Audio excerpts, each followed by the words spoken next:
Mér langar til að fara í skiptinám í framtíðinni.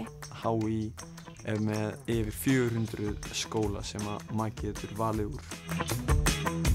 Það er bara gaman að vita af möguleikunum og það að háskólinn sé með svona góð alþjóðleg tengsl. En fær að fara í erlenda skólan og þarf það ekki að borga skólagjöld skólans úti. Svo er alveg snill að háskólinn bjóði upp á styrki. Styrki fyrir uppihaldi sem að nær þá yfir leigu eða mat eða svoleiðis. Ég held að sé mjög hollt fyrir alla að fara í skiptinám. Ég hef alltaf viljað fara að sjá líka heiminn.